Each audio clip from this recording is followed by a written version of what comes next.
Bon, hier, quand on s'est arrêté, j'essayais un peu de rappeler un peu ce que nous avons fait en ce qui concernait Ajax. Et Ajax, c'est la programmation asynchrone. Donc, on avait essayé de voir un peu tout ce que nous avons eu à faire, à quoi est-ce que le cours de Ajax devait servir. Comme j'ai dit tantôt, c'était pour l'interrogation des services distants. J'ai expliqué un peu la notion de service. Nous avons des sites web qui proposent des services et on contacte ces services-là pour pouvoir avoir des informations. Tout comme vous également, lorsque vous allez créer votre site web, souvent vous créez des sites web sous forme d'API. Vous allez contacter ces API-là pour exploiter les services. Voilà, vous pourrez avoir un service, par exemple, qui vous permet de lister les produits, un service qui permet de faire la recherche, un service qui permet de faire les paiements en ligne. Vous pouvez, par exemple, vous voulez utiliser, par exemple, le service de PayPal pour le paiement en ligne ou bien le service de Stripe. Vous allez devoir contacter le API. Pour contacter le API, vous devez passer par ce qu'on appelle la programmation asynchrone. Vous devez envoyer des requêtes HTTP, des requêtes Ajax vers le serveur pour pouvoir essayer de contacter le serveur et pouvoir faire des paiements en ligne. C'est ce à quoi devait servir JavaScript et la programmation asynchrone. Parce que bien évidemment, tout cela va toujours se faire soit en utilisant JavaScript, soit en utilisant peut-être le langage serveur pour faire les contacts avec les API de paiement ou bien autre type d'API. Donc, hier essayé de voir, hier, j'ai essayé d'expliquer un peu certaines choses. On a parlé un peu de l'historique, on a parlé de l'objet XML HTTP request, qui était l'objet qui permet de lancer des requêtes HTTP. Et je vous ai bien évidemment parlé de son homologue Fetch, qui a été introduit depuis 2015, qui permet de faire également des requêtes HTTP. On va bien évidemment le voir dans la suite du cours. Donc, les deux sont utilisés de nos jours. Fetch également est plus utilisé parce qu'il est plus facile, plus digeste, quoi. Et j'ai rappelé également que le HTTP request est maintenu toujours de nos jours parce qu'il y a des anciens projets qui l'utilisent et fait la migration le plus souvent n'est pas très. En fait, les entreprises le plus souvent n'aiment pas trop faire des migrations pour des choses qui marchent déjà. Ils préfèrent peut-être garder cela pour pouvoir juste maintenir.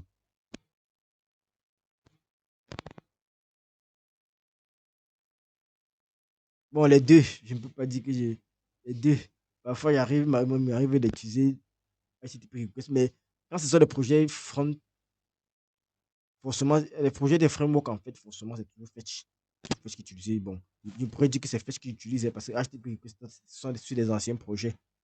Donc, juste que vous venez faire la maintenance, vous n'avez plus besoin d'aller retoucher l'ancien code. Vous laissez juste l'ancien code, tu sais les modifications à faire et vous passez. Mais, mais quand ce sont des projets qu'il faut faire là, c'est directement Fetch qui est utilisé. Parce que, bon, en fait, Fetch utilise avec d'autres notions que nous allons essayer de voir plus tard.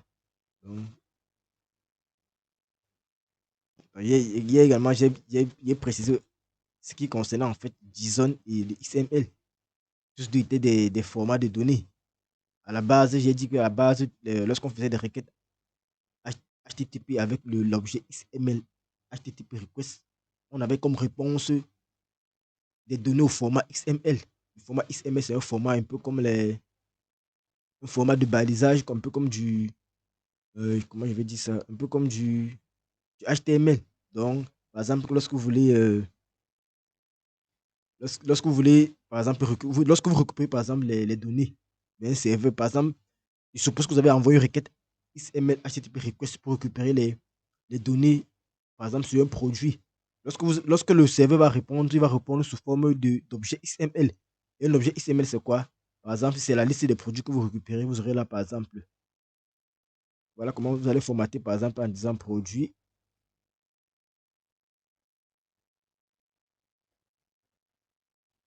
Vous aurez là vos produits. Et maintenant, à l'intérieur, vous avez là, par exemple, comme premier, vous avez par exemple le premier produit. En fait, c'est un peu comme c'est une forme de balisage, en fait. Vous avez par exemple le produit. Ici, là, vous avez par exemple, je vais dire comment, ici, vous allez fermer slash produit. Vous l'aurez compris. Par exemple, vous allez encore avoir produit.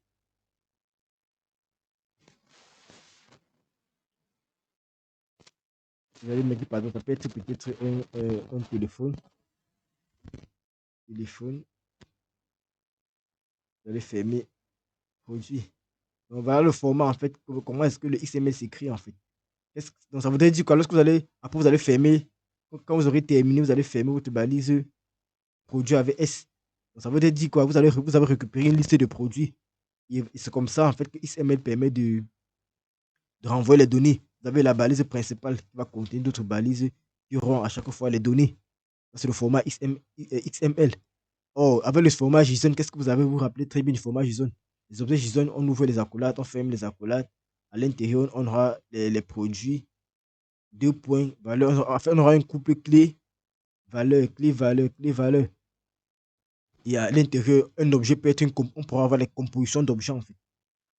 Vous dites que par exemple, si on veut la liste de produits, à l'intérieur du produit, on aura peut-être une liste encore de tous les produits. Donc, c'est un peu comme ça que ça fonctionne en fait. Dans les réponses à une requête HTTP, c'est soit au format XML avant, soit au format JSON. Donc, de nos jours, ça retourne le XML, le JSON plutôt. Donc, c'est vrai qu'ils ont toujours des XML sur la nomenclature. Bon, c'est pour le terme marketing, mais de nos jours, ça retourne plus du JSON. J'espère que c'est clair pour vous jusqu'ici. Ok. Bon, comme vous le savez très bien, la dernière fois, quand on faisait cours, je vous ai rappelé ici le principe de fonctionnement du requête HTTP classique. Comment se fait une requête HTTP classique? Vous devez aller savoir. C'est simple. Le client, qui est le navigateur, vous êtes par exemple l'utilisateur, vous, le client, c'est le navigateur. Lorsque vous voulez accéder à une page web, qu'est-ce que vous faites? Vous voulez par exemple accéder à la page web paycopsoft.com. Qu'est-ce que vous faites? Vous saisissez donc l'adresse dans votre navigateur. La requête est envoyée au serveur. Le serveur dit que vous demandez la page. Qu'est-ce qu'il fait? Il traite votre requête, il vous renvoie le contenu de la page. Alors, lorsque la page est sur votre site, lorsque la page s'affiche maintenant, qu'est-ce qui se passe? Vous voulez par exemple vous rendre sur la page du blog. Qu'est-ce que vous faites? Vous cliquez à nouveau sur le blog. Lorsque vous cliquez pour aller sur le blog, qu'est-ce qui se passe? Il y a encore la requête qui est envoyée au serveur. Le serveur, en deux, va traiter la requête. Lorsqu'il traite la requête, il envoie le contenu sous forme peut-être de HTML. Et directement, la page encore se recharge pour afficher votre page de blog. C'est ça le principe. Vous voyez que qu'est-ce qui se passe ici? À chaque fois, le processus se répète à chaque fois qu'on clique. Envoi de requête, la page se bloque. Lorsque le serveur envoie la réponse, la page se recharge encore pour afficher un même contenu. Il y a plusieurs contenus sur la page qui s'affichent. Par exemple, le menu qui est la même chose vient encore s'afficher. Le pied de page qui est la même chose vient encore s'afficher. Peut-être les parties gauche et droite. Il y a peut-être une petite partie au milieu qui change. Peut-être la liste des articles en fait. Donc ça, vous voyez ici là que le processus se répète chaque fois que l'utilisateur va cliquer. Ouais.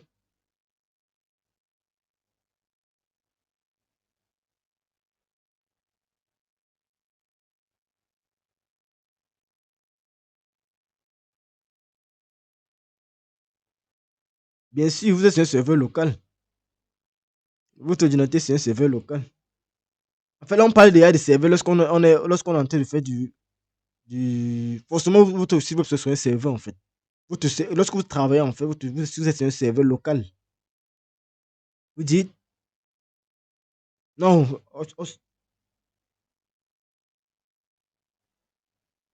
Hostinger n'est pas le serveur. Hostinger, c'est un hébergeur, c'est une entreprise. Le serveur, c'est un ordinateur qui stocke vos fichiers. Votre ordinateur, actuellement, c'est votre serveur parce que c'est lui qui stocke votre fichier. Quand vous cliquez, qu'est-ce qui se passe? Quand vous cliquez, ça va chercher le navigateur, ça va interpréter une page parce que votre serveur, votre ordinateur à l'heure actuelle est le serveur local. Maintenant, il va falloir installer les serveurs. Lorsqu'on va faire le back-end, par exemple, sur ce que je suis en train de travailler, je travaille sur un serveur PHP. Donc, il y a un serveur PHP qui est démarré, qui permet de compiler les fichiers en fait. Donc là, il y a vraiment la compilation. Les requêtes, c'est parce qu'il y a déjà un serveur qui intervient. Or, sur votre machine, là, vous êtes en local. Quand vous travaillez avec HTML, on ne peut pas parler de notion de serveur. C'est quand maintenant vous interrogez un serveur qui fait la compilation, comme par exemple, on utilise le PHP avec la Ravel pour faire le site Microsoft. Là, maintenant, il y a un serveur qui agit derrière.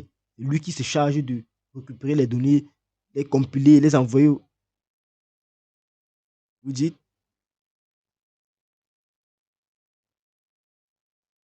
Bien sûr qu'on le paye. Quand vous payez l'hébergeur, c'est le serveur que vous payez, c'est une machine que vous payez en ligne.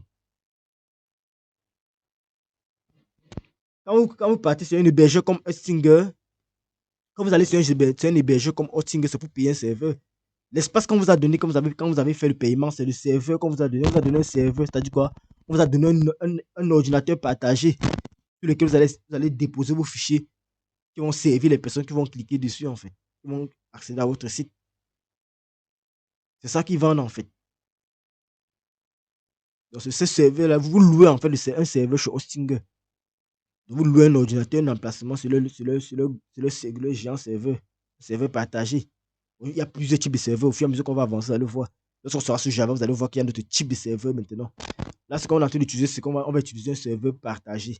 Maintenant, à côté, il y a ce qu'on appelle les serveurs VPS. Les serveurs que quand vous prenez, c'est vous-même qui allez configurer ce serveur. C'est vous-même qui allez installer la base de données, c'est vous-même qui allez installer les logiciels qui vont tourner dessus. Ainsi de suite. Donc, ça, c'est pour les gros projets, un peu comme les projets avec Java. Les projets, simples projets avec PHP, HTML, on n'a pas besoin d'un serveur assez gros. Vous pouvez juste payer un serveur partagé comme ce qu'on a fait sur Hostinger. Vous allez juste aller déposer vos fichiers. C'est juste que l'ordinateur ne vous appartient pas. En fait, vous n'avez pas peut-être une adresse IP précise pour pouvoir peut-être faire certaines choses. Mais ça reste fonctionnel, quoi.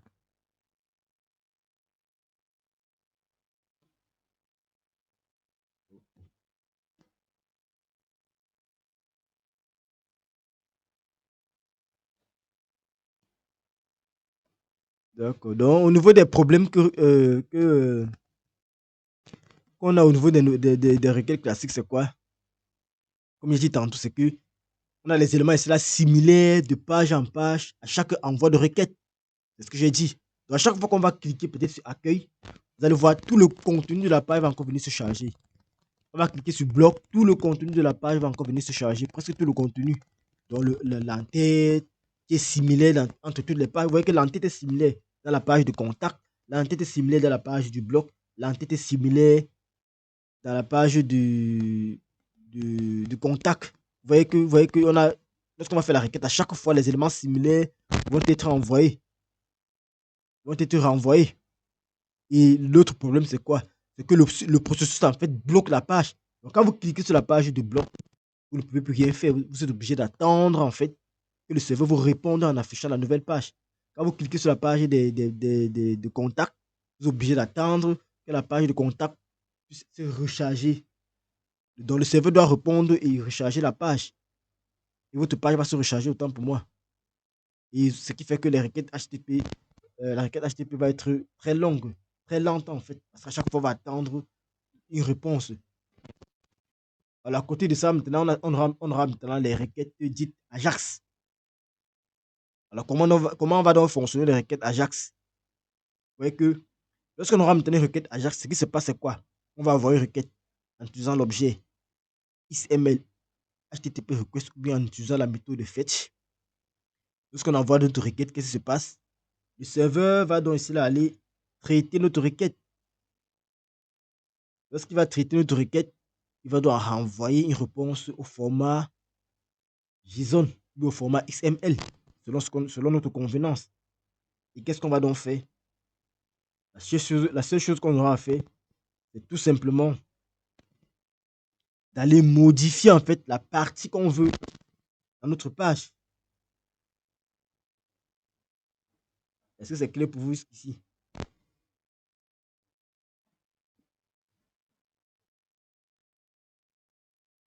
Je dis, avec maintenant les requêtes Ajax, qu'est-ce qui se passe? Lorsqu'on va envoyer une requête en utilisant l'objet XML HTTP request, ou alors lorsqu'on va envoyer une requête HTTP en utilisant ici là la méthode fetch, ce qui se passe, c'est quoi? Notre requête sera envoyée au serveur. Ici là c'est le serveur. Notre requête sera envoyée au serveur. Le serveur va donc analyser notre requête, la traiter et renvoyer dans une réponse au format JSON. Alors maintenant, cette réponse-là va être transférée, va être maintenant traitée dans notre fichier JavaScript. Donc, sur notre euh, client, on a bien également JavaScript qui est traité par le navigateur.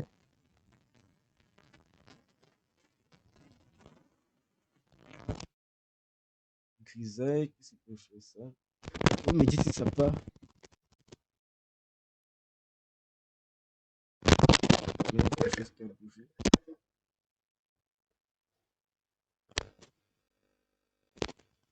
Est-ce que c'est bon? Allô?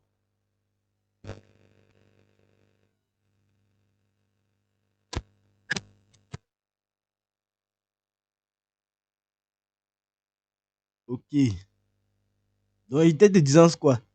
Donc, lorsque on envoie une requête à Ajax, le serveur analyse la requête, il traite la requête et envoie une réponse, renvoie une réponse au format JSON. Alors, cette réponse-là va donc être traitée dans notre fichier JavaScript. Et maintenant, grâce à notre fichier JavaScript, on va donc aller modifier le DOM pour modifier uniquement ce qu'on voulait changer en fait. Est-ce que vous comprenez?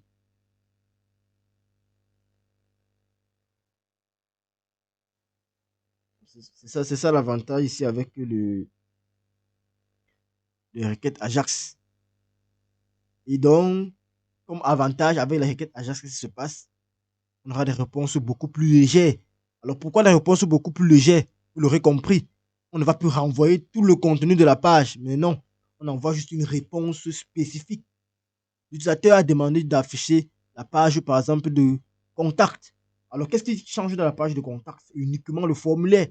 Donc, le serveur va juste aller dire que c'est juste le formulaire qu'on veut renvoyer. Donc, on va laisser inchanger toutes les autres parties. On ne bloque plus la page, en fait. La page va rester intacte. Donc, lorsque l'utilisateur va cliquer sur la page ne va même pas recharger.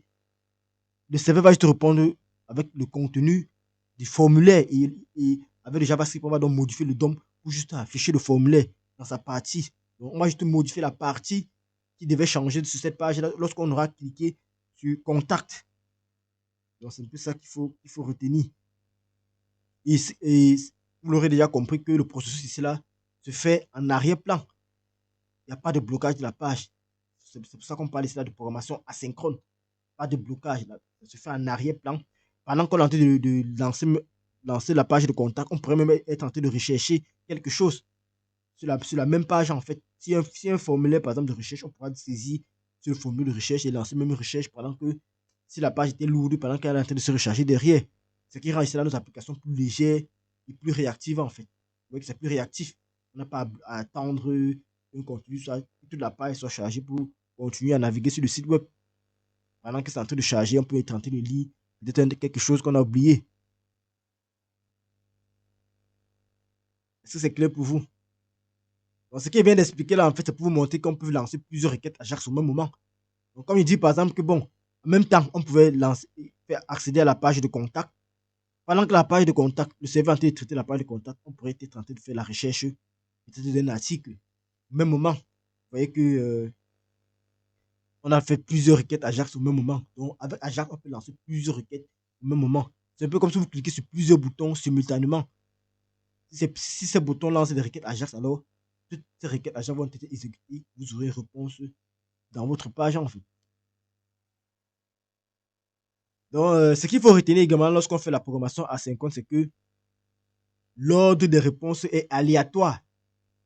Donc, ce n'est pas parce que vous avez cliqué par exemple sur. Donc, si on a deux boutons par exemple dans notre page, qui permet de lancer des requêtes, avoir cliqué sur le bouton 1 ou alors sur le bouton 2 ne vous garantit pas que parce que vous avez cliqué sur le bouton 1, directement le bouton 2 et après le bouton 2, ça ne veut pas dire que peut-être votre requête 1 va être ici la traitée en premier et renvoie le résultat directement. Non, c'est aléatoire. Donc, le premier va sûrement a été terminé également, va peut-être envoyer sa réponse. Donc, si c'est le deuxième qui se termine, alors directement le serveur va renvoyer la réponse. Mais il n'y aura pas un blocage. Donc, celui qui se termine, lorsque le traitement est terminé, la réponse est renvoyée. Donc, ce qu'il faudra faire, c'est que c'est à nous maintenant, lors du traitement de notre requête côté JavaScript, de pouvoir savoir comment déclencher le bon traitement. Parce que c'est vous qui traitez la réponse en fait. Lorsqu'on envoie une requête, on obtient une réponse du serveur. C'est à vous maintenant de bien traiter la réponse. Maintenant, pour traiter les réponses, ça sera à vous de définir un mécanisme de traitement des réponses. Vous pouvez définir un mécanisme en fait qui permet de les mettre dans un tableau et les traiter au fur et à mesure. Un peu comme les fils ou alors les piles. Ce sera à vous de voir comment le faire lorsqu'on a plusieurs requêtes simultanées. Alors, une autre chose, avant qu'on ne puisse continuer, j'aimerais rappeler quelque chose. Qu'est-ce qu'on appelle les fonctions de rappel? Bon, je ne sais pas si vous vous rappelez un peu de ça. Fonction de rappel. Est-ce que ça vous dit quelque chose qu'on parle de fonction de rappel?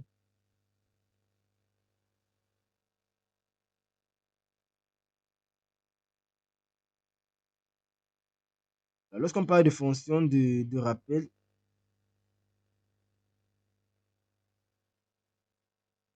c'est un autre type de fonction. Est-ce que vous vous rappelez des fonctions anonymes? On parlait des fonctions anonymes lorsqu'on travaillait dans l'introduction.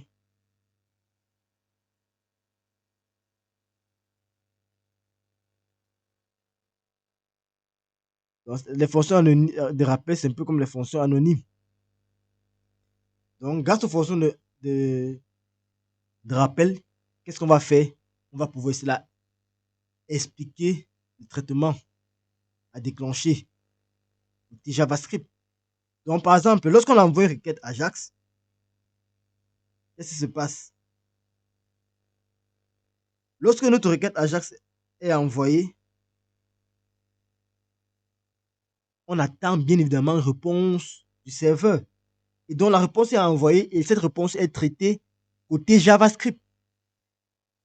Donc lorsqu'on a été de traiter ces réponses, en fait, c'est en utilisant ce qu'on appelle les fonctions de rappel. C'est grâce aux fonctions de rappel qu'on va pouvoir essayer de traiter la réponse qui va être déclenchée. Donc par exemple, si on a envoyé par exemple une requête qui permet de faire d'envoyer, d'interroger en fait la page de contact, qu'est-ce qui se passe? Lorsque le serveur va répondre, il faudrait que côté JavaScript, donc, on procède au traitement de cette requête-là. Et pour procéder au traitement de cette requête-là, qu'est-ce qu'on fait? On utilise ce qu'on appelle les fonctions de rappel. Donc, on va entrer dans le cours, vous allez bien voir. La fonction de rappel, c'est la fonction qui sera exécutée lorsqu'on sera en train de traiter la réponse à notre requête. On va avoir un exemple très palpable que je vais donner ici. Par exemple, lorsqu'on était en train de faire j'ai appelé ça process contact pour dire quoi? Quand tu voulais traiter euh, la réponse concernant les contacts. Donc, on veut traiter la réponse à la demande de la page de contact. Donc, ça peut être une fonction qu'on peut écrire qui va s'appeler peut-être process contact. Même chose pour process search. Donc, si par exemple, on a lancé une requête Ajax ou une requête HTTP, lorsqu'on a peut-être cliqué sur sur recherche, qu'est-ce qu'on va faire? On va donc répondre ici là au moteur de recherche en faisant quoi? En faisant un traitement asynchrone grâce à ce qu'on appelle les fonctions de rappel. Donc c'est donc ça ce qu'on appelle les fonctions de rappel. Donc dans notre cas, si par exemple il y a pris deux cas, contact le cas lorsqu'on a cliqué par exemple sur la page de contact, bien le cas lorsque l'utilisateur a saisi un mot, il veut rechercher peut-être il veut rechercher un article en fait. Tout seront ce qu'on appelle des fonctions de rappel ou alors des fonctions de callback. Des fonctions qui seront appelées en réponse à une requête en fait. Alors donc bon, pour cet exemple ici, on va utiliser ce qu'on appelle ici là OpenReaderMap. Donc ce sera une API en ligne qui vous permet en fait de pouvoir ici interroger la météo. Donc, OpenWeather, comme vous pouvez le voir ici, c'est un service web de météo dans le monde. Avec lui, vous pouvez avoir la météo dans toutes les villes du monde entier. Donc c'est ça qu'on va utiliser. Donc si vous voulez avoir plus d'informations, vous allez aller sur openweathermap.org afin de voir comment est-ce qu'il marche. Il y a bien évidemment une documentation. Il y a une documentation. Et maintenant, là, vous allez créer. En fait, parce que tous les services qui fonctionnent en ligne ont ce qu'on appelle les clés API. Donc, bon, bien évidemment, ça, c'est ma clé API qui est générée. Bien évidemment, après le coup, je vais le supprimer. Ça sera à vous pour pouvoir tester, d'aller vous-même créer votre clé d'API. Bon, c'est juste pour l'authentification, en fait, pour que le service sache que c'est telle personne qui est en train de contacter euh, notre. Je dis comment? C'est telle personne qui est en train de contacter, en fait, notre service pour vous identifier, en fait. Ça, c'est ce service qu'on va utiliser.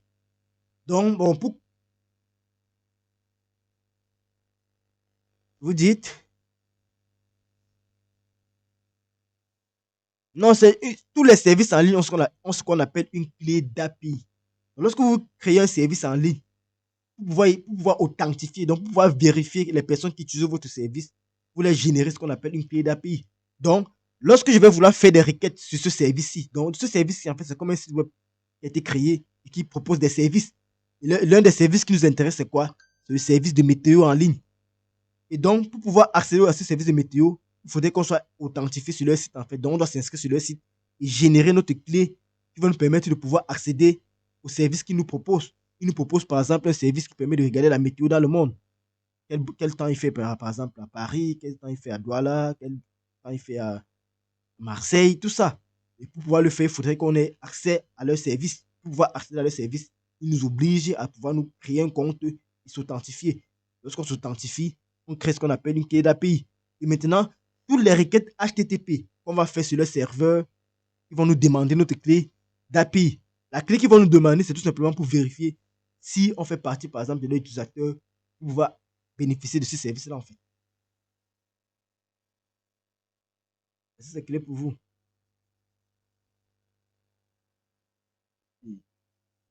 Donc, c'est ça qu'on va utiliser ici. Et tous ces services ont une documentation en ligne. Donc, au fur et à mesure qu'on va, vous allez voir, nous allons aller regarder la documentation pour essayer de voir qu'est-ce qu'on a besoin pour pouvoir travailler avec. Ok, bon, avant d'aller à la partie, il y a quelques rappels que j'aimerais faire en ce qui concerne les fonctions anonymes. Vous rappelez très bien les fonctions anonymes. Maintenant, pour utiliser les fonctions anonymes, plus tard, on va utiliser plutôt maintenant les fonctions de rappel. Qu'est-ce qu'on avait dit par rapport aux fonctions anonymes? Tout simplement que ce sont des fonctions qui n'ont pas de nom. C'est très simple, non? Lorsque vous avez une fonction qui n'a pas de nom, c'est une fonction anonyme. Elles vont être cela déclarées à la volée. Pardon. Ils seront utilisés cela comme argument de fonction pour ici encapsuler un code. Lorsqu'on dit argument à des fonctions, c'est pour comprendre tout simplement. Donc, par exemple, on a une fonction qui, par exemple, au niveau des événements, vous avez vu que lorsqu'on lançait un événement, il y avait une fonction là qui devait s'exécuter. Pour exécuter cette fonction-là, on n'a pas besoin d'aller écrire la fonction et venir l'appeler. On pouvait directement faire une fonction anonyme directement là. Vous voyez ici là l'appeler.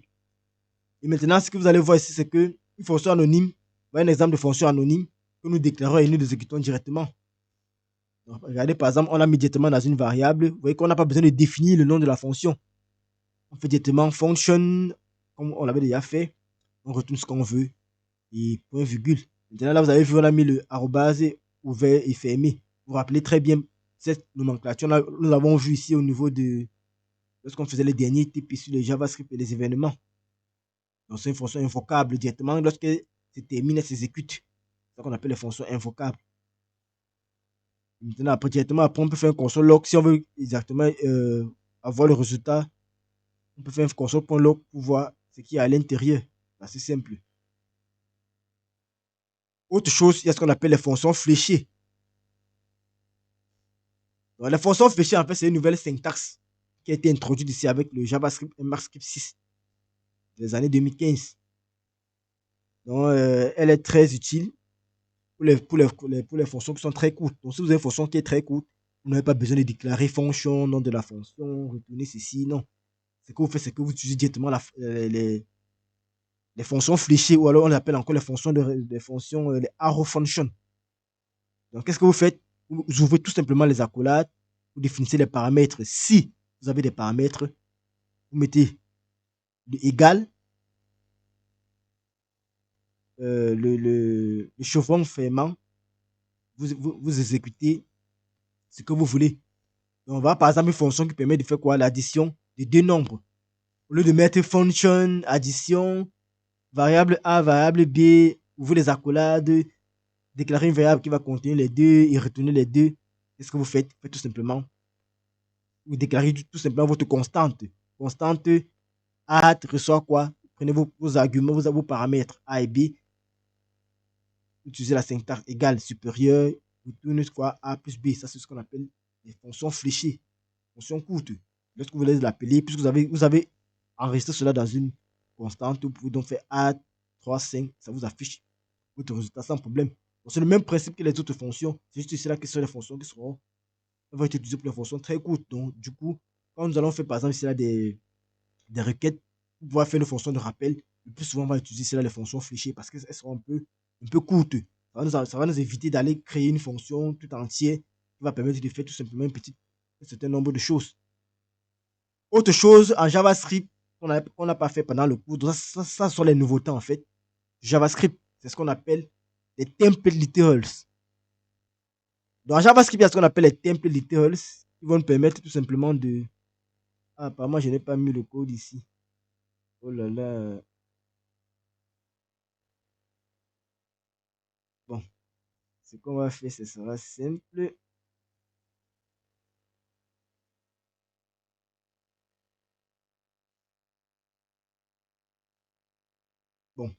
Bon, on va faire simple. Enfin, les templates literals, c'est quoi? Ce sont des. Vous allez voir, parfois, dans certains cours, vous allez voir cette notation aussi, en fait. Est-ce que vous connaissez le symbole, comment on l'appelle, le backslash? C'est une note comme ça, là. Non, pas le backslash. C'est une note là. Ce symbole-ci. Il est différent de celui-ci. Ou alors différent de celui-ci. Vous l'aurez déjà vu, non? Je pense qu'il est sur la touche. Il est sur la touche. Ah, c'est facile. Bon, les claviers sont souvent différents. Je crois qu'il est sur la touche 7. Il est sur la touche 7 si vous avez un clavier AZERTY. Il est sur la touche 7.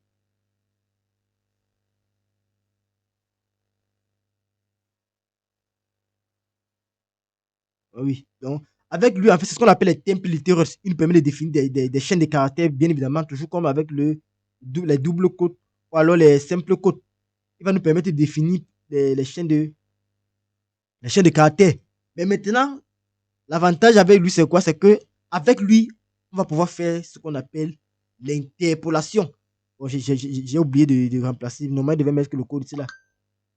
Donc, l'interpolation, ça sera quoi en fait? Ce sera l'utilisation, par exemple, des variables directement dans une chaîne string. Ou alors, on va pouvoir faire directement des opérations dans une chaîne string. Exactement, c'est ce qu'on appelle l'interpolation. Donc, lorsqu'on va vouloir dire, par exemple, que si, par exemple, j'ai. Donc, là, je vais me prendre ça comme ça. Bon, je ne sais pas si je peux mettre du texte là. Euh,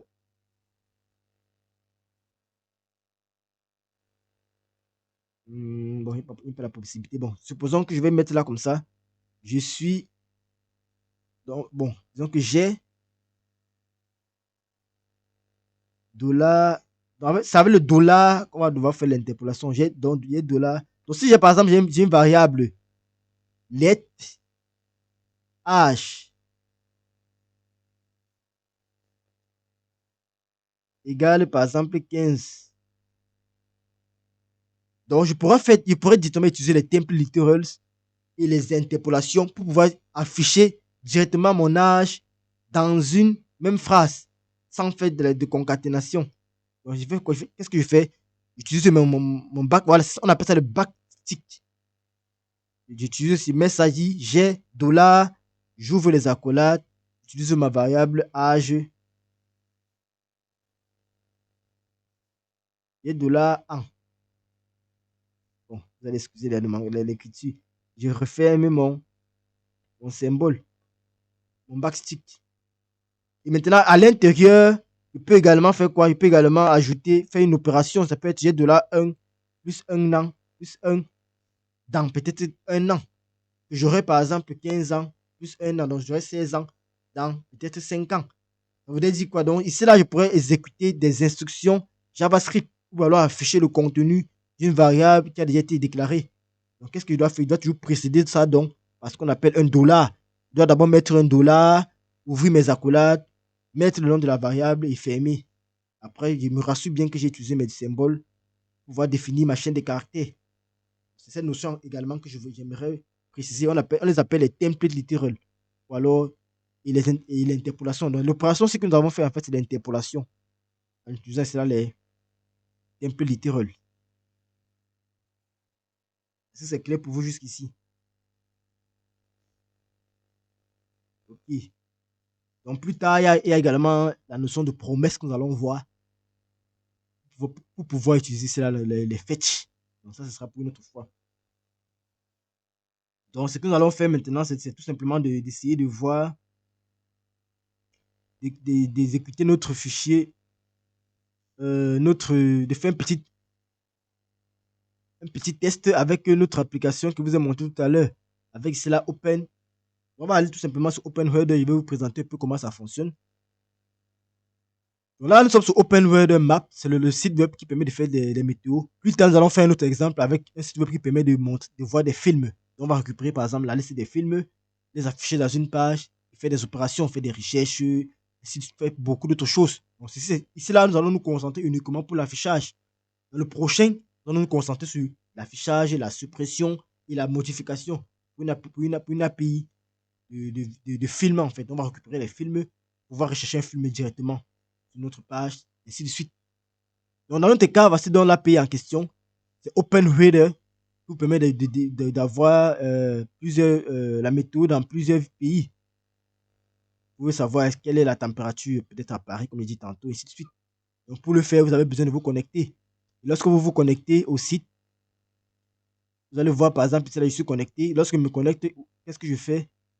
Je pars tout simplement dans les services. Ils proposent plusieurs services, en fait, parmi lesquels le Weather and Forecast, c'est ce que nous allons utiliser, en fait. C'est cela qui est gratuit. Vous allez tout simplement essayer là avoir les services que vous utilisez. Lorsque je suis sur mon profil, je peux aller dans My API Key. C'est dans ma API Key que je peux générer des clés. Donc, par exemple, je vous ai dit que voici mon API clé, c'est ça que j'utilise, que je vais utiliser. Donc, je peux générer à nouveau.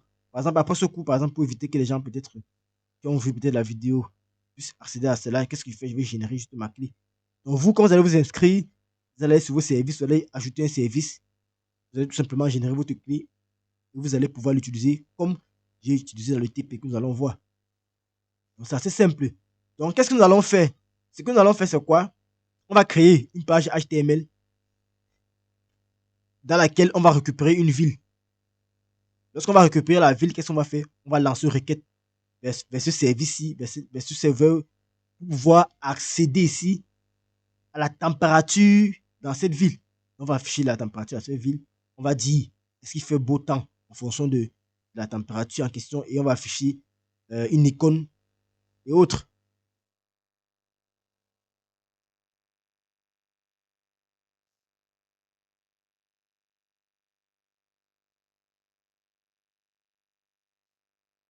Oui, bon, il y a plusieurs méthodes en fait. La Maps, Google Maps propose des maps que vous pouvez générer, vous venez afficher en fait. C'est presque la même chose.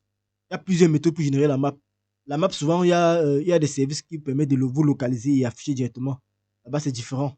Ici, là, on a une API. C'est vrai qu'avec la map, par exemple, les services payants de Google, pour utiliser les maps, forcément, vous avez besoin d'une API. Quand vous payez, ils vont vous donner une API pour vous permettre d'utiliser le map en fonction de vos besoins en fait. Bon, ici, là, c'est plutôt un service qui vous permet de récupérer. Donc, eux, en fait, ce qu'ils ont fait, c'est quoi? Ils ont déjà créé une application web qui permet de faire un certain nombre de choses, en fait. Maintenant, vous, qu'est-ce que vous faites? Vous utilisez. Par exemple, pour récupérer peut-être la météo. S'ils récupèrent la météo, ça veut dire quoi? Ils ont peut-être des capteurs quelque part qui permettent de. Sur des satellites, en fait, qui permettent d'avoir ces différentes informations. Et ils ont donc récupéré toutes ces informations-là. Ils les ont encapsulées dans une application web. Et nous, qu'est-ce qu'on fait?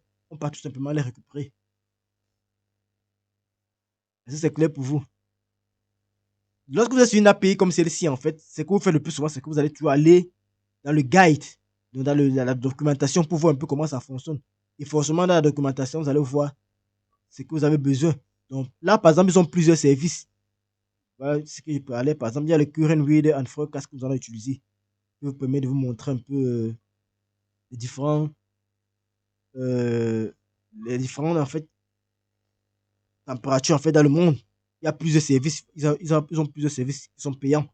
Là, nous allons utiliser le service qui est gratuit. Vous voyez ici,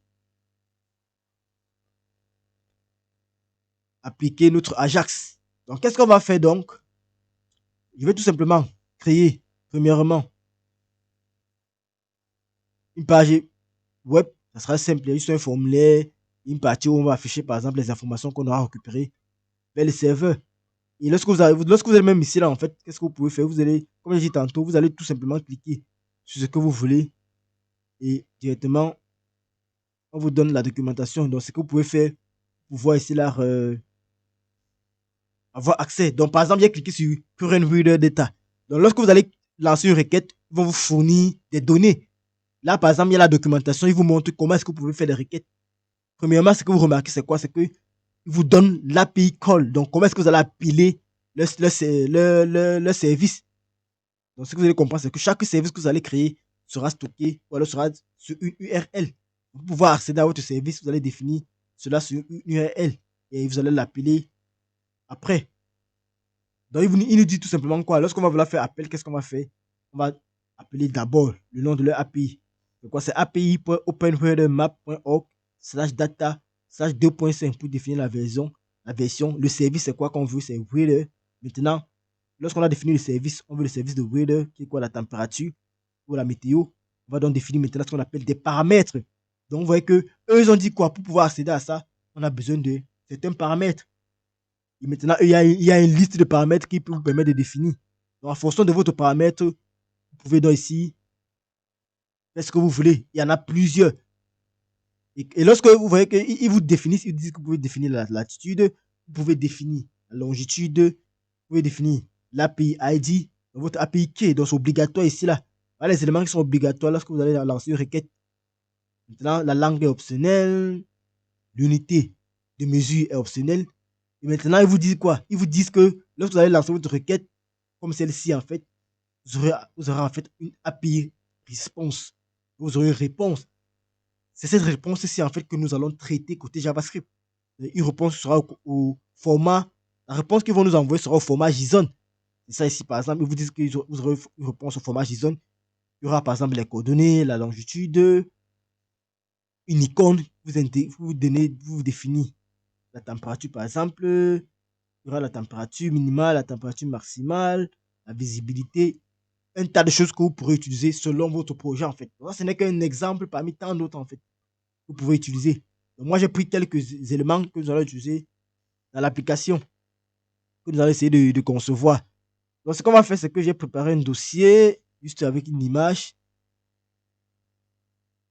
Donc, l'image, ça va nous permettre tout simplement lorsqu'on va lancer la requête, on va afficher cette image ici pendant que le serveur sera en train d'aller contacter pour faire le traitement de notre requête. Donc, pendant que le traitement sera en train de se faire chez eux, on aura cette image ici qui va s'afficher pour montrer que la requête est en cours de traitement.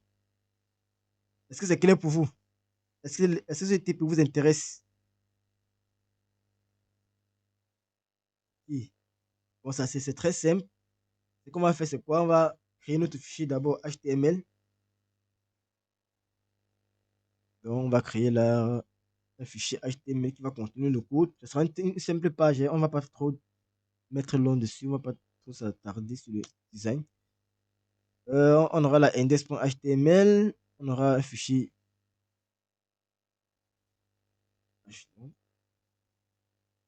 On aura un fichier CSS. On va l'appeler style.css.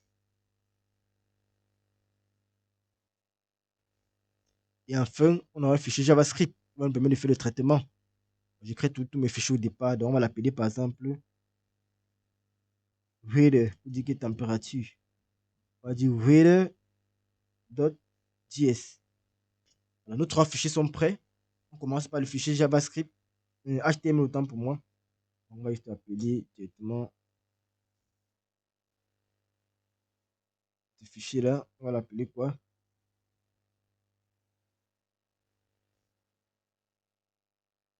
Température dans le monde.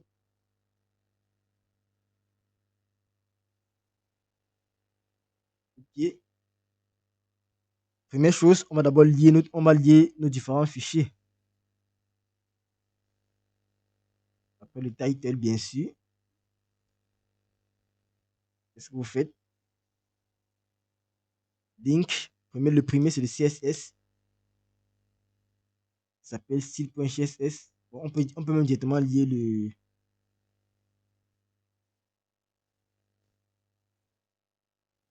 Dit comment on peut même directement lier également le JavaScript avec la balise script directement avec un SRC.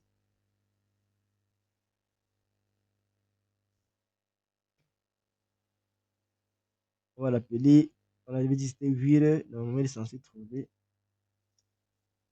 Wheeler.js pour éviter les saisies. Alors, on a donc lié ici là notre CSS, on a lié notre JavaScript.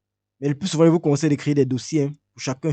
Parce que j'ai vu même dans votre projet, vous n'avez pas créé des dossiers. Quand vous voulez faire des projets, il faut toujours, peut-être, quand c'est JavaScript, vous mettez dans un dossier JavaScript. Quand c'est CSS, vous mettez dans un dossier CSS. Pour éviter des ennuis plus tard. Et si on a des images, vous avez vu, j'ai créé un dossier images. Ah, qu'est-ce que j'ai fait ici? J'ai fait une erreur ici, là. Dans JS, on va mettre une de fichier JS. On va déplacer. Dans CSS, il me rassure que c'est ici que j'ai créé toujours. CSS. Dans CSS, je vais mettre mon fichier CSS. Vous voyez que là, c'est plus professionnel. Chaque type de fichier doit tout être encapsulé dans un dossier, en fait. Donc, maintenant, ici, là, il va falloir que je me rassure du chemin dans JS.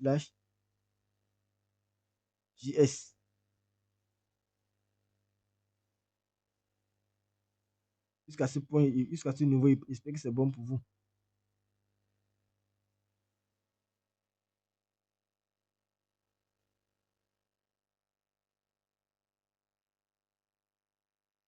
Okay, donc on va donc essayer de définir notre page. Donc, ça sera très simple.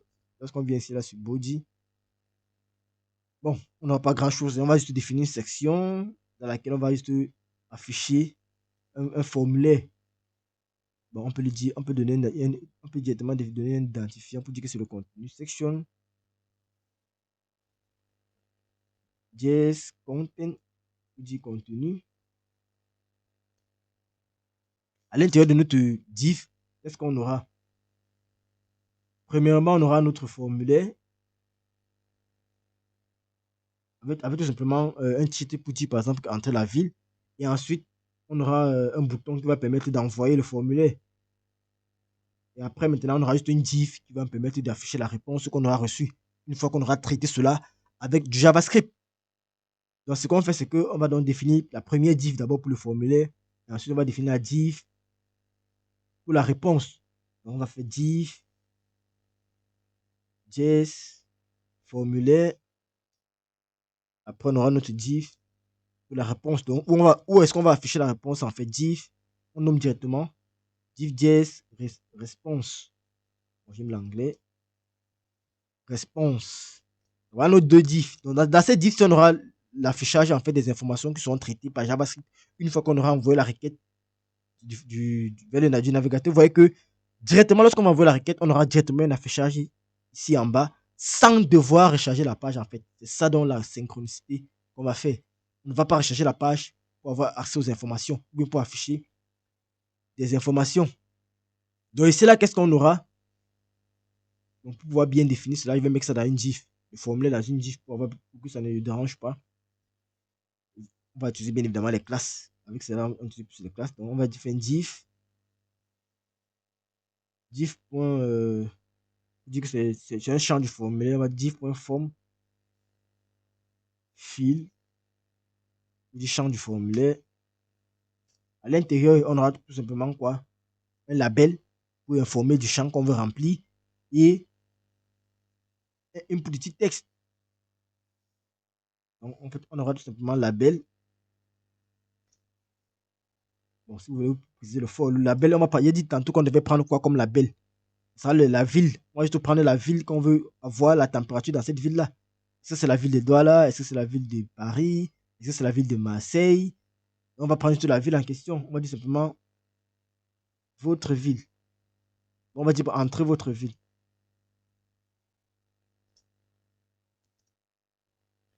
Une fois que l'utilisateur a rentré sa ville, qu'est-ce qu'on fait? Bon, on va devoir définir également un input de type texte. Input de point texte. On va lire le name à city également. On va utiliser cela à côté JavaScript, bien évidemment. Au niveau de l'identifiant, est-ce qu'on a besoin? On peut tout identifier, ça peut nous permettre de le récupérer pas seulement côté JavaScript. Donc, on a un label qui informe juste sur le champ à remplir. Le type, c'est quoi? C'est texte. Le name, c'est city. Maintenant, pour pouvoir envoyer le formulaire, puisque ça, c'est un champ, le second champ sera quoi?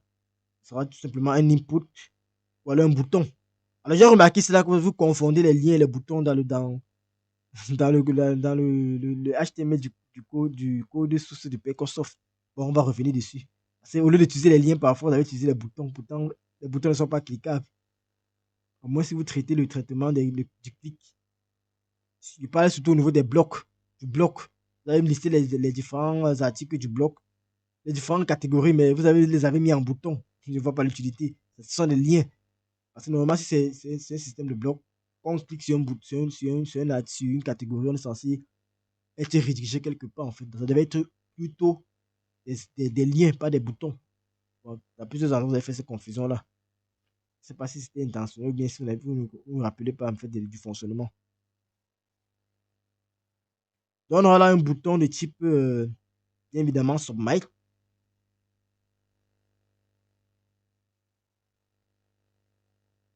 Bon, ici, là, on n'a pas besoin de spécifier. Est-ce que vous savez pourquoi je n'ai pas besoin de spécifier Submit?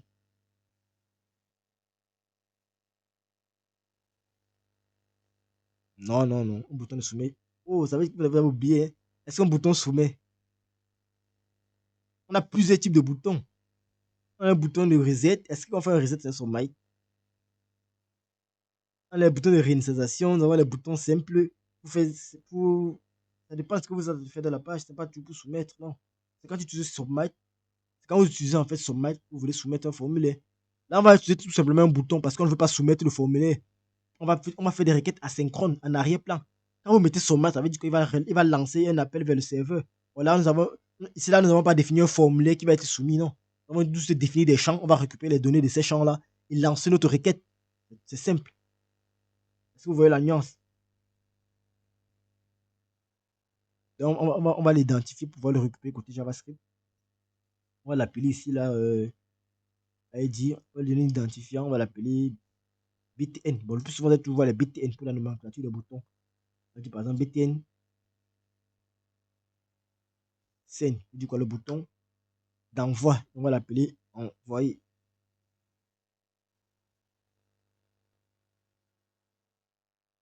OK. Alors, si nous enregistrons, je pense qu'il n'y a pas d'erreur. C'est correct. On va aller côté JavaScript, voir si tout marche bien. On va faire une console. Un log.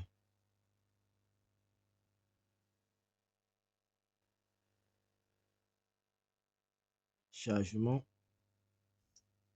OK. Donc, si tout est correct et qu'on enregistre, on va essayer de voir ce qui se passe pour voir notre page. Alors, notre page est déjà chargée. Donc, on peut donc voir si c'est bon. OK, c'est le chargement également. OK. OK, il n'y a pas de problème. Le JavaScript est bien chargé. On peut donc commencer avec l'implémentation. Je ne vais pas fermer.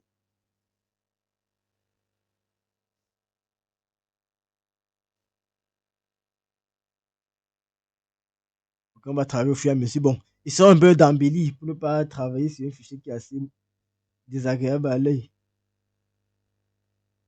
Qu'est-ce que vous en dites?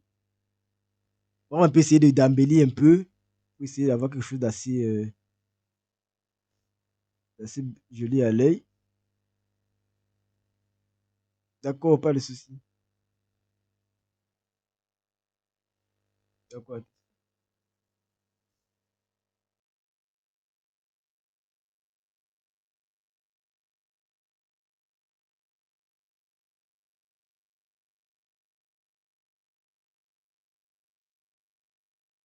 Allô? Ok, nous nous sommes séparés sur. Il fallait un peu styler notre page. Aussi donner ici là un peu quelque chose d'assez joli. Et on va profiter de voir certaines choses que nous n'avons pas encore vues. C'est aussi l'objectif des TP. Alors, en CSS, il y a ce qu'on appelle la notion de variable. Est-ce que vous avez déjà découvert cela?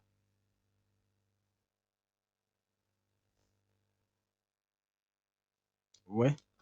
Donc en CSS, on peut définir en fait des styles comme des variables et on les réutilise tout simplement sans devoir aller les écrire plusieurs fois. Par exemple, peut-être dans votre site, par exemple, vous avez une couleur principale. Au lieu à chaque fois de définir cette couleur-là partout, qu'est-ce que vous faites? Vous définissez cette couleur dans une variable et à chaque fois, vous appelez tout simplement le nom de cette variable. C'est le plus souvent comme ça qu'on travaille. Donc, par exemple, si à chaque fois vous avez un bouton qui sera bleu, un certain bleu, que, que d'aller à chaque fois mettre color blue, et ce qui va encore, lors de la maintenance, être compliqué, vous définissez tout simplement une variable qui va contenir cela. Et s'il y a maintenance et que vous voulez changer la couleur de votre site, ça devient très facile. Vous n'avez pas à aller à chaque fois dans tous les fichiers. Imaginez si votre site a 500 fichiers, d'aller changer les boutons dans 500 fichiers. Vous voyez que c'est fastidieux. Raison pour laquelle la JavaScript, on a introduit la notion de variable. Et pour définir ces variables en JavaScript, on va utiliser cela, le mot-clé route. Donc, lorsque vous commencez, il se passe toujours au début de votre fichier CSS. Lorsque vous allez commencer votre fichier CSS, qu'est-ce que vous faites? Vous allez tout simplement mettre deux points route.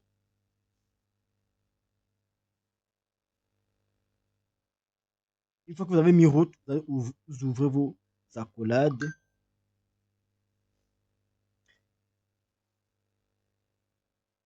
Et à l'intérieur, vous allez donc définir tous vos variables.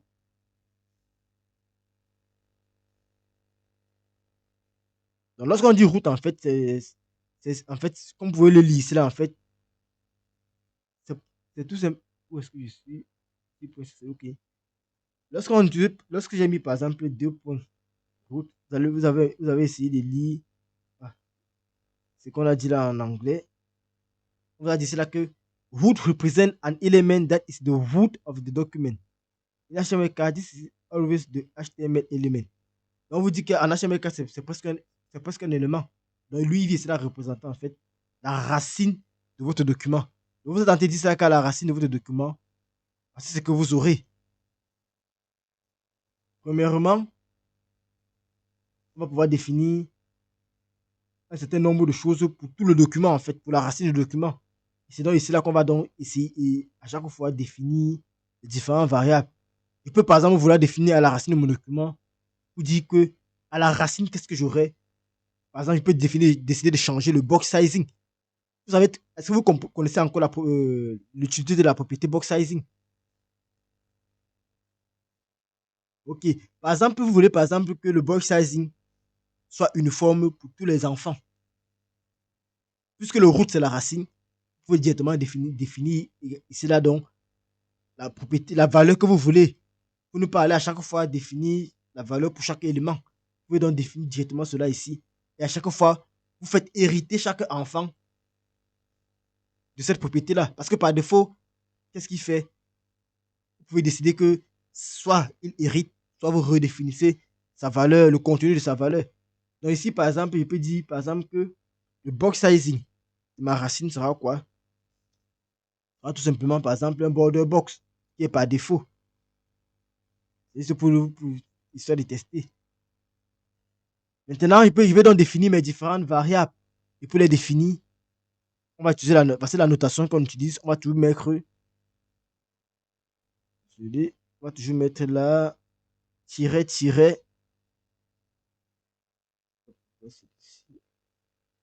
Ok. On met toujours tiret, tiret, le nom de l'autre variable.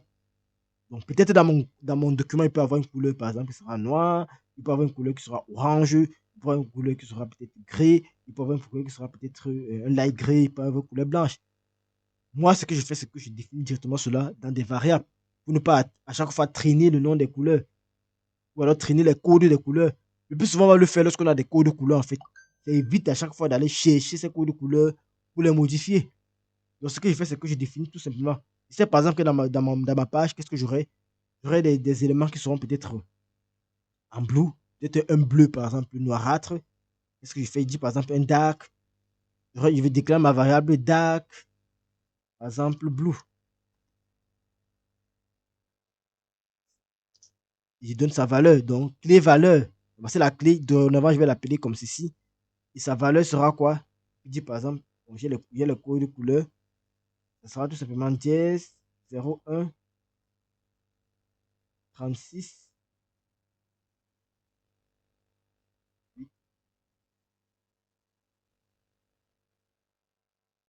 Bah, si vous voulez. Bon, actuellement, vous allez faire ça en maintenance, mais actuellement, vous pouvez pas, puisque j'ai déjà commencé l'intégration. Pour modifier, vous allez devoir avoir le projet devant vous. Forcément, vous allez faire les maintenances. Avec tout ce que vous avez donné là, c'est vous qui allez faire la maintenance. Je vais juste vous montrer comment vous allez vous prendre, installer l'environnement et comment vous allez modifier pour tester.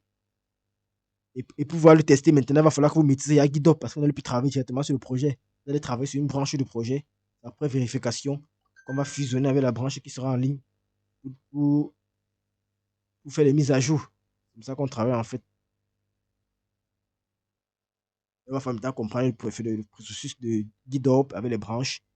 On n'allait plus travailler directement sur le projet qui tourne déjà en ligne. Parce qu'on va utiliser ça, on va utiliser GitHub pour faire les déploiements. Bon, c'est la chose que vous allez apprendre au fur et à mesure, c'est l'avantage que vous avez. Donc, voilà ma première couleur que j'ai définie.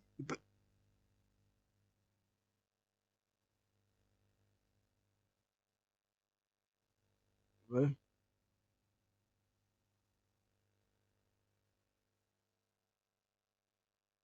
Exactement. En fait, il y a une syntaxe. Je vais vous montrer la syntaxe. Donc, définition d'abord nos couleurs. J'ai défini, par exemple, pour cet exercice, 5 couleurs. Donc, bon, 5 couleurs que j'ai modifiées, quoi. Donc, j'ai, par exemple, là, la couleur orange.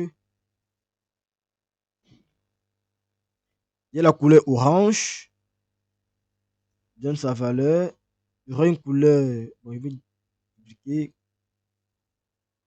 Bon, il y aura le orange. Il y aura la couleur noire.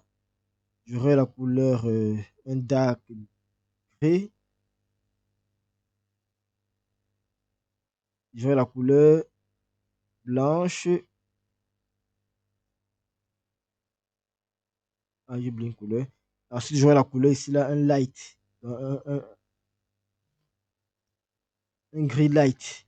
Light gray. Donc, ils peuvent définir leur valeur. Ce sera toujours le jazz. On va prendre ici, là, ça c'est F. 99. 700. C'est la couleur que j'ai déjà notée, donc. Je vais juste les copier. Bon, je vais pas copier ça ici. Jazz, ici, ce sera un jazz. Un B. Un B. Un B. Alors, ensuite, j'aurai ici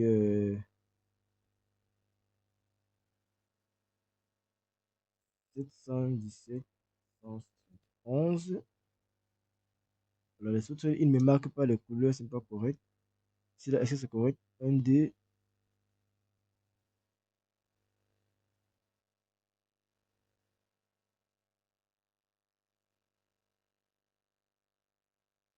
Le nombre de caractères aussi.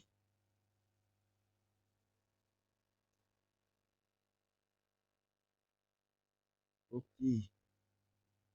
Alors que j'ai mon degré là. 717, 171.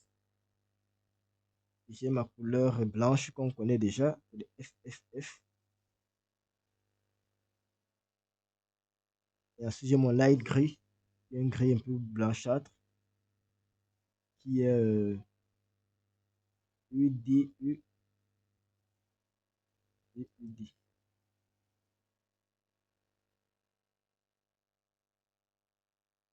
Ok, donc j'ai mes couleurs que j'ai définies comme des variables. Donc la première chose que je veux faire, donc, c'est quoi? Si, par exemple, il y a défini ici là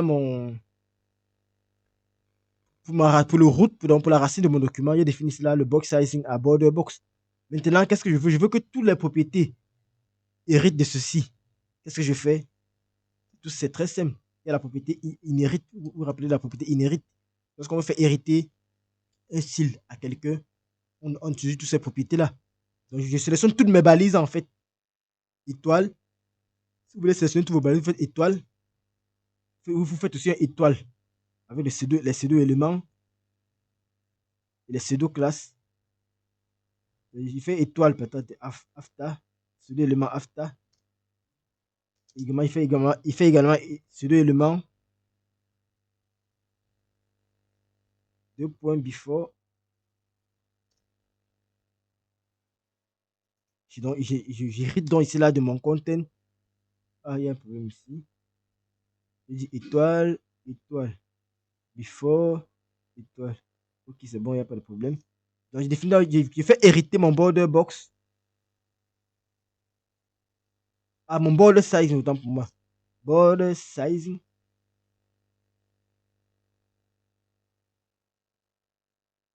Je confonds toujours box sizing avec les valeurs. Box sizing plutôt.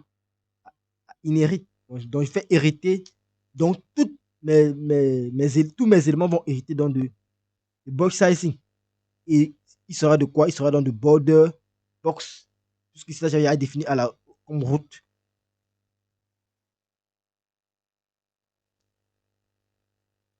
Comment ça vous dit qu'il ne va pas hériter? Hériter veut dire en anglais inherit.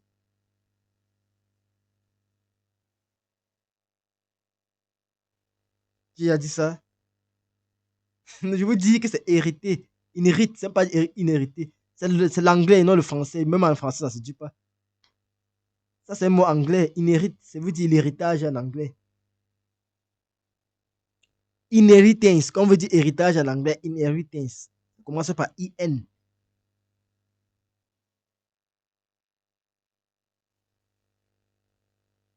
Ok. Bon, maintenant, côté CSS, qu'est-ce qu'on avait? Donc, la première chose qu'on va faire, c'est qu'on va essayer de styler notre. De où? Notre content. On va donner peut-être une couleur. Là. On va par exemple venir de la couleur bleue au content. Et maintenant, à chaque fois, on va voir ce qu'on va ajouter. On peut même le définir directement une certaine largeur. Parce que le contenu n'est pas assez grand, donc on peut le définir une certaine largeur, on le positionne quelque part là. Pour que ça soit un peu joli. On va faire ça rapidement. Donc, côté, on va donc cibler premièrement ici. On met là, on met directement, puisque c'était un identifiant. Étant donné que c'était un identifiant, première chose qu'on va faire, c'est quoi? C'est la largeur. On fixe d'abord notre largeur. À width, on va définir la largeur par exemple de 960 pixels. C'est juste au point TP, on ne va pas gérer le responsive ici. On va prendre notre largeur à 960. On essaie de le centrer avec un margin, tout simplement. 0, on va prendre à 0 et auto. Donc au bas 0 et les autres côtés c'est auto. Il va calculer de manière automatique et définir les différentes proportions. Quoi. Donc si on va regarder, vous allez voir que c'est un peu le résultat escompté. La ruche n'a pas pris. Content. Il va falloir qu'on définisse une couleur pour voir comment ça fonctionne. Ok, maintenant au niveau du background color. Background color, qu'est-ce qu'on fait? On va utiliser maintenant notre variable que nous avons déclarée ici. Et pour ce faire, qu'est-ce qu'on fait? On utilise le mot-clé var. À l'intérieur, on définit la variable. On donne notre variable. Est-ce que c'est clair pour vous? C'est comme ça qu'on définit en fait les variables en JavaScript. Notre contenu est déjà placé. 968 margin background color, on peut encore définir ici la couleur du texte avec color. On utilise toujours nos variables. Puisque le texte sera, le fond est bleu, pas le blanc. On avait défini en white. Autre chose encore, on peut gérer le padding. Padding, on peut définir un padding à 20 pixels.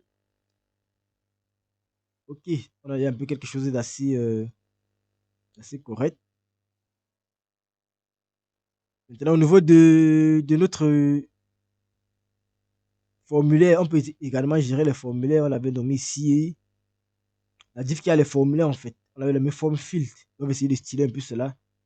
Styler le label, styler le input, ainsi de suite. Maintenant, pour pouvoir disposer, pour que ça soit un peu assez joli, on va utiliser les grids. Le fameux grid qu'on a beaucoup parlé. Donc, côté CSS, la première chose qu'on fait, c'est quoi? On cible d'abord notre forme field.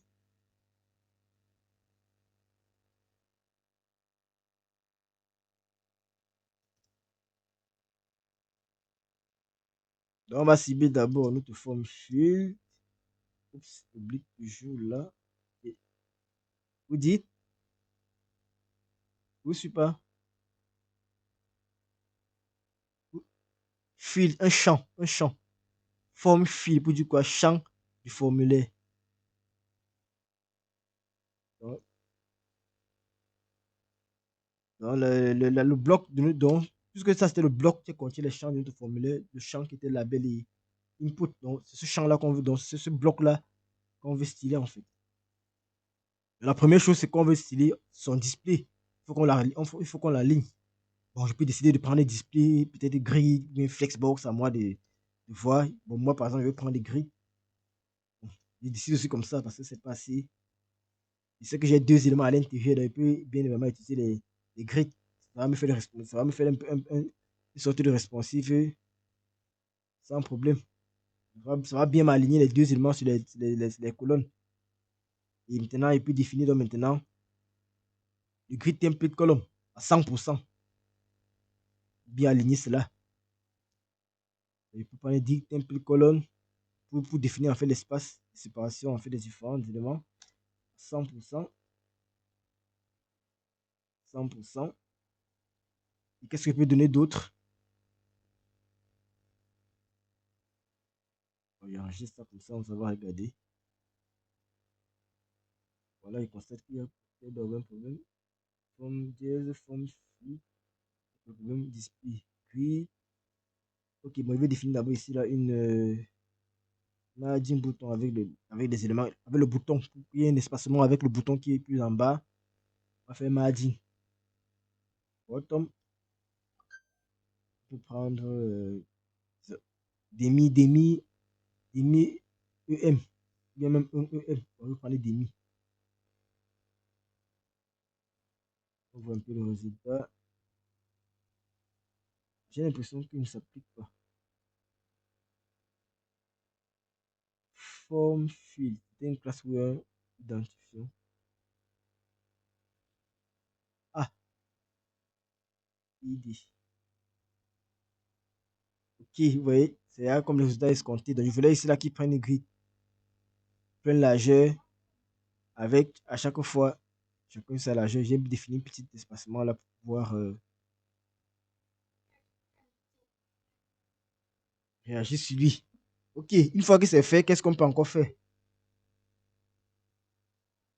Ben, le label, on peut également peut-être modifier le label, augmenter sa taille, l'espacer également pour qu'il y ait un certain espace entre le label et le champ de texte. C'est assez simple. Faites toujours une sélection précise, comme je vous ai toujours dit. Donc, mon label est dans le form field. Donc, je sélectionne d'abord mon form field. Lorsque vous sélectionnez votre form field, qu'est-ce que vous faites? Vous sélectionnez également le label. Et au label, qu'est-ce que vous faites? Vous définissez tout simplement la taille. Font size. Simplement la taille. On peut mettre cela. Bon, c'est pas très important. On peut 1.5 EM pour la taille. Et au niveau de l'espacement entre le formulaire, le bouton, le champ de texte, l'espacement du champ de texte et le formulaire, qu'est-ce qu'on va faire? On définit tout simplement un margin bottom. On va définir un margin bottom à peut-être 0.5 également. 1.5 EM également. Ça dépend de la nomenclature que vous voulez. Bon, moi, me mettre directement à 0, ben, parfois même 0.5 EM, ça marche également. Ok, ça ressemble à quelque chose. Alors, qu'est-ce qu'on peut faire d'autre? On peut un peu styler le input. On va aller rapidement.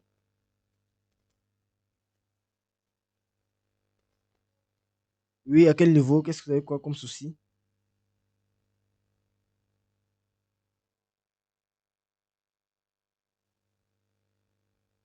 C'est juste pour utiliser. Au départ, vous n'avez pas vu que c'était sur une ligne. Mais essayez de décider, c'est la raison pour laquelle je décide. Si vous définissez un bloc, il va falloir encore retraiter encore le bloc. Moi, je suis sur un travaux pratique. Je vais aller rapidement. On est juste en train de faire un truc simplement. S'il est défini un bloc, les deux vont aller à la ligne. Mais maintenant, il va falloir qu'ils essaient de définir. Au moins, il veut directement utiliser la propriété qui existait déjà au niveau du grid template column pour les mettre à 100% et je passe. Pour ne pas être en train de vouloir encore dire qu'il faut que je définisse la taille de mon deuxième élément qui est les inputs, et ainsi de suite. C'est ça l'avantage en fait de certaines dispositions. Puisque je suis sur un TP, je ne veux pas être en train de gérer encore la taille en fait.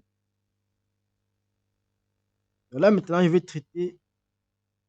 Ouais,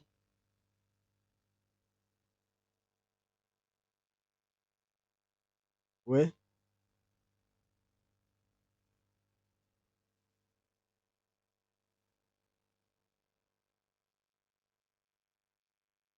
ok.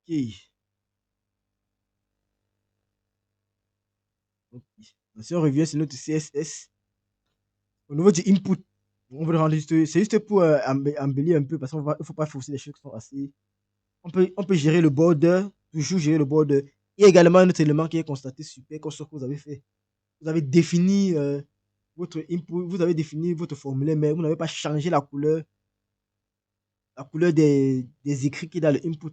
Je ne veux pas vous dire, vous allez aller chercher comment faire, vous allez modifier cela. C'est votre page est assez, formulaire de contact par exemple, la page est assez, est déjà un thème, peut-être, je veux dire un thème peut-être sombre, un thème dark. Et maintenant, au niveau de l'entrée des champs, les écrits qui sont dans le champ, vous avez laissé l'entrée en une sorte de gris. Mais pourtant, ça doit être du blanc parce que votre formulaire est en noir. Le formulaire peut être tendre vers du noir, vous mettez encore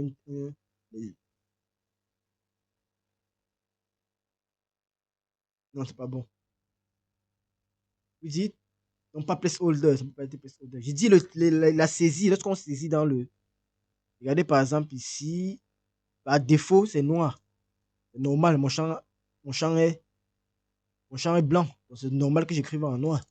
Or pour vous, votre, votre fond ici là est presque noir. Vous avez encore laissé les écritures en presque du noir. Ça ne marche pas. C'est un peu comme si vous venez écrire en noir sur du noir. Bon, si je viens là ici, est-ce que j'ai déjà traité cette page ici? Je n'ai pas traité cette page. S'il va falloir traiter, je n'ai pas ça ouvert. Donc, ça, c'est ce que j'ai tenté de travailler dessus. Bon, on va revoir ça. Allez juste voir ce que j'ai dit. Là, je n'ai pas ouvert. Là, c'est ce que j'ai tenté de travailler dessus. Vous allez voir ce que je dis en fait. Donc, au niveau du formulaire, là, je n'ai pas encore fait les liens. Au niveau du formulaire, vous allez voir. C'est ce que je suis en train d'expliquer en fait. Votre formulaire, attends, en fait, tout est presque noir. Donc, même s'il n'y a pas du blanc chez vous, quoi. Mais le texte qu'on écrit est presque vers du noir et du gris. Bon, on va pas s'attarder dessus. Allez juste vérifier après le cours. Donc, non, on peut pas. On va le faire plus tard. Si on peut pas mélanger en fait. Peut-être après le cours, on peut regarder. Non, finissons d'abord le cours. Ce qui est sûr après ça, c'est ça que je vais travailler. C'est ce que j'ai constaté. C'est ça les éléments à modifier.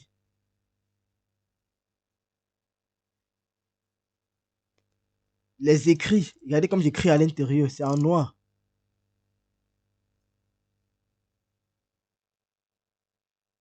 Vous êtes sûr? Bon, peut-être que vous m'avez envoyé n'est pas à jour. Bon, on va vérifier plus tard. Donc, au niveau de notre input, on va peut-être définir la bordure, le border radius, le padding et le hotline. On va retirer le hotline. C'est pas important. Euh, le hotline, c'est l'élément que vous voyez lorsqu'on clique dessus là. Bon, vous êtes censé savoir tout ça. C'est un peu comme une sorte de révision, quoi. Donc, au niveau de cela de la bordure, c'est nous qui décidons toujours. On peut aller sur 3 pixels. Vraiment, on va prendre les 2 pixels, 2 pixels en solide. Et la couleur, on va utiliser une autre variable. Oups, qu'est-ce que j'ai fait? Border, on prend à 2 pixels solide.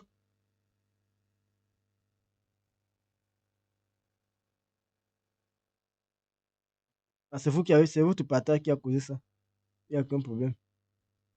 C'est vous qui avez changé de perspective.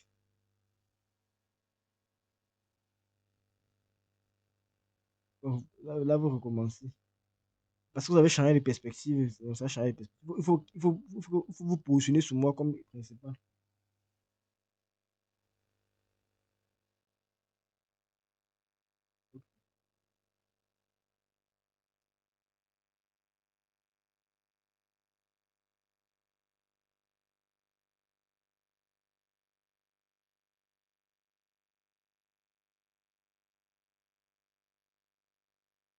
Attendez voir. Je vais relancer le partage.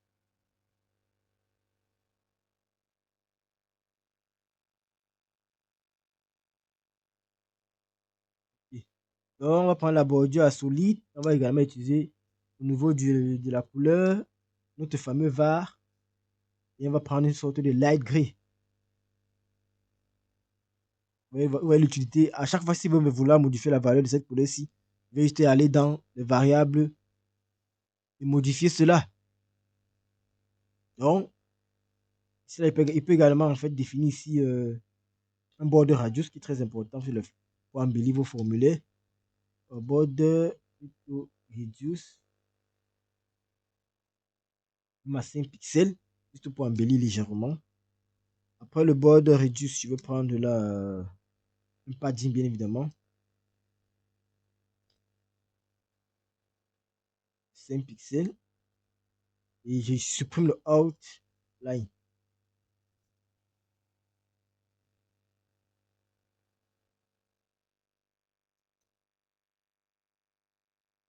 Et on aura quelque chose d'assez joli. Donc quand je clique dessus, il n'y a plus cet aspect de lieu qui vient s'ajouter là. C'était le outline. J'ai quelque chose déjà d'assez intéressant. Et je peux y continuer. Je peux donc modifier cela. Lorsqu'on a le focus, qu'est-ce qui se passe? Actuellement, lorsqu'on a le focus, il est là en couleur noire, mais moi je vais le changer pour vous montrer certaines choses également pour la révision. Donc, je vais prendre également le form field.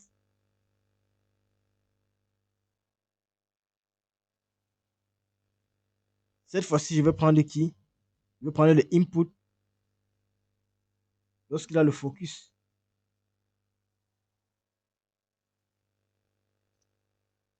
Alors, lorsque le input, mon input a le focus, qu'est-ce que je veux?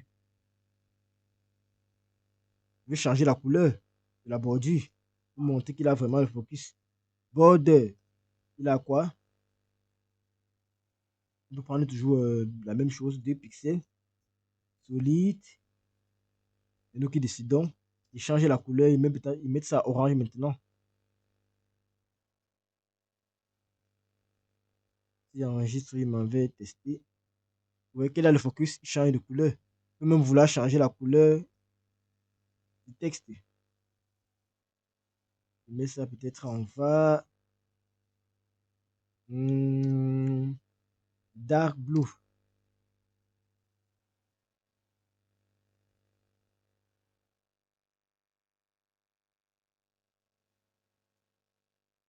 Donc, vous pouvez changer tout ce que vous voulez. Bon, là, on va rester sur du noir comme il était. Il n'y a pas de problème ici. Bon, là, c'est bon pour lui. Bon, on peut encore styler quoi ici. Bon, le bouton n'est pas assez joli. On va remettre le bouton là sur une bonne couleur. Donc, on va le cibler directement. Il était BTN Donc, on revient là.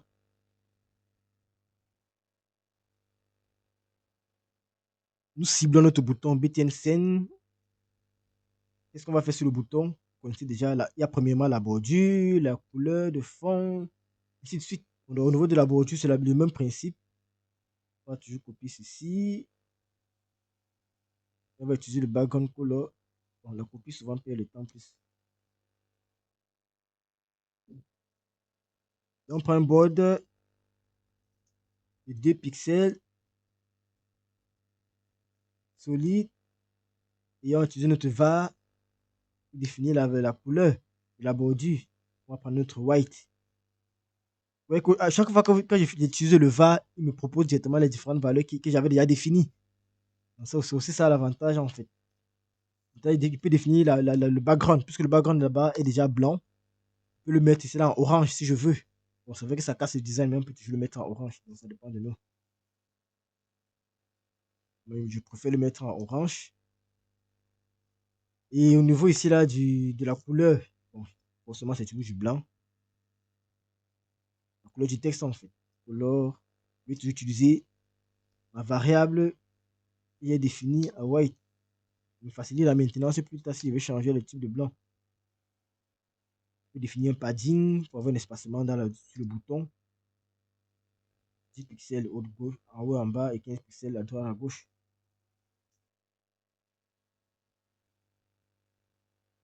Là, nous sommes bons. Ok, on peut définir maintenant une border radius si on veut pour rendre un peu plus joli.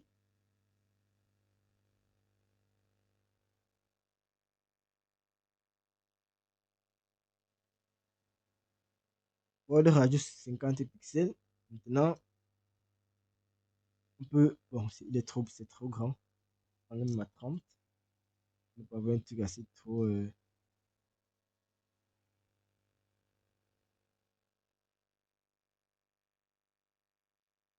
Ok, le texte est très petit. On peut renforcer le texte avec le quoi? Augmenter l'épaisseur. La font weight pour augmenter l'épaisseur de notre texte.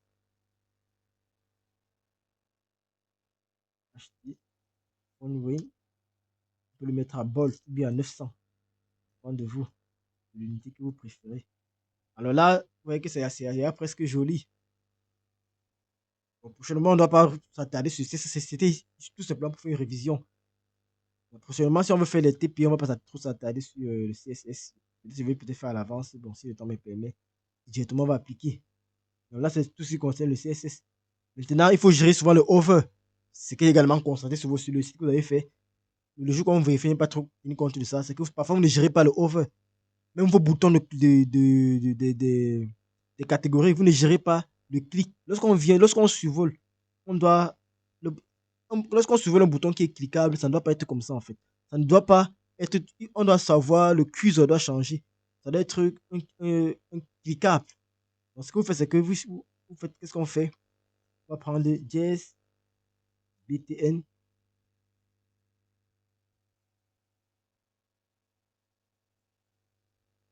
Ah, c'est bien de copier, mais. BTN scène 2 points hover. Lorsqu'on va survoler, qu'est-ce qui se passe? Première chose, le curseur. Changer le curseur à pointeur. Oui, c'est plus mieux là. Là, quand quelqu'un va venir, qu'est-ce qui se passe? Curseur.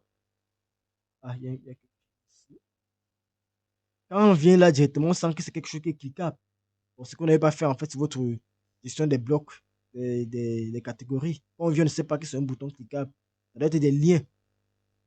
En fait, là-bas, ça doit être des liens, mais ça ne doit même pas être des boutons, parce qu'un bouton, on ne doit pas gérer à chaque fois les clics sur les boutons, non. Ça doit être des.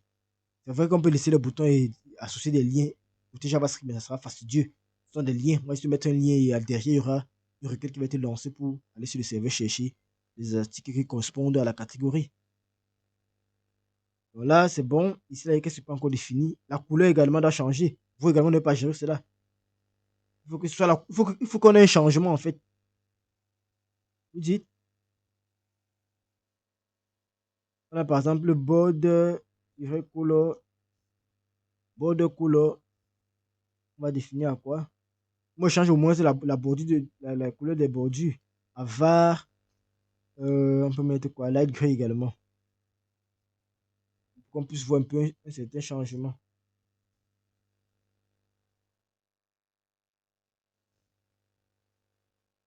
Bon, c'est le code que vous m'avez envoyé.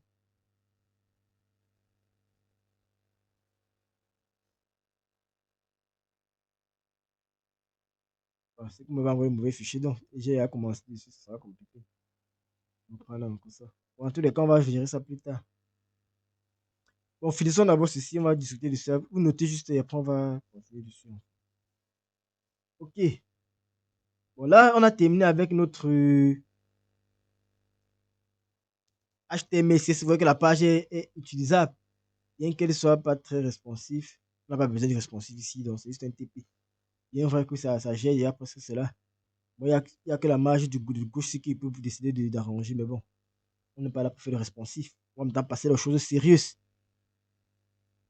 Bon, c'est quoi l'objectif donc avec, comme on a dit, l'objectif c'est de pouvoir contacter notre API, envoyer une requête en utilisant le Ajax, recevoir la réponse, traiter cette réponse et afficher le contenu tout en bas ici, dans la div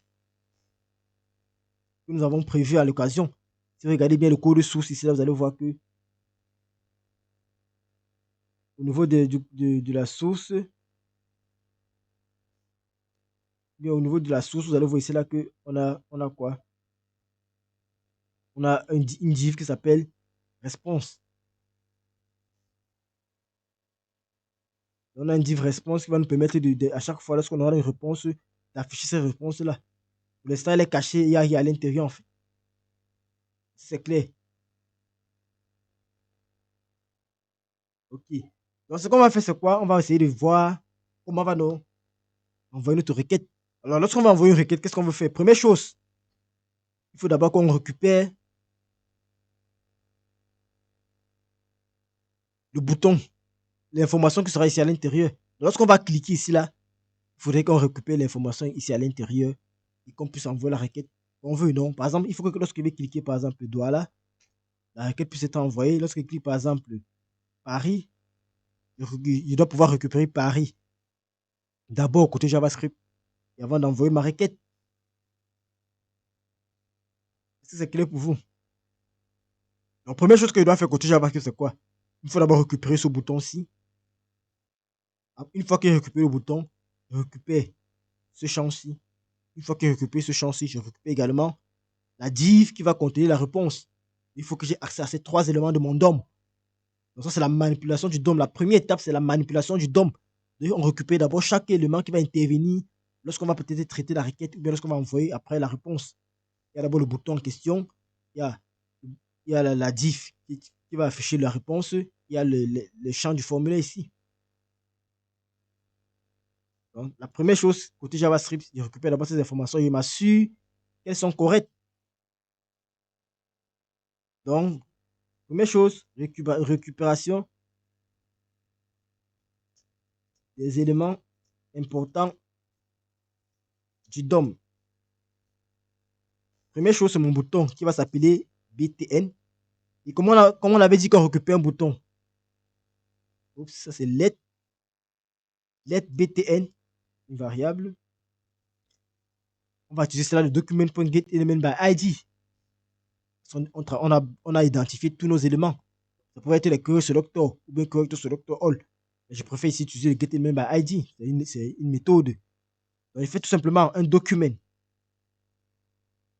.getElementById, précise en paramètre, l'identifiant de l'élément que je vais récupérer. Il s'appelle comment? Il s'appelle btn. Donc, première chose, c'est le document. Il s'appelle btn sen. Il faut toujours prendre ça normalement pour ne pas éviter les erreurs. Ensuite, il faut récupérer le champ city. Le city field. Donc, je vais l'appeler ici là directement let. Oh là là. Let city field reçoit.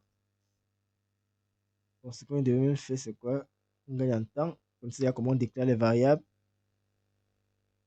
Duplique juste la ligne. Là, c'est city. J'ai récupéré les deux premiers champs. Le troisième, c'est la div qui va contenir la réponse, donc qui va afficher en fait la température qu'on a récupérée. Quel temps il fait dans la ville de Douala, la description que le serveur aura donnée. Parce que quand il vous retourne la température, en fait, il vous donne une petite description. On va donc afficher cette description-là, en fait. Et afficher l'icône également. Il vous retourne en fait une icône, une description et la température, la valeur en fait, la métrique en fait en question. Donc au niveau, la dernière variable, c'est la réponse, la div réponse. Bon, on reste tous les nomenclatures en anglais pour éviter les accents. Tu vas faire quoi? Tu vas faire tout simplement un document.getElementById également. Document.getElementById response. Est-ce que c'est bon pour vous? Alors, une fois que vous avez récupéré donc ici là tous les éléments importants de votre page, de votre DOM, il faut donc construire la requête. Comme vous allez toujours travailler pour faire des requêtes vers des serveurs, il faudra toujours stocker votre requête dans une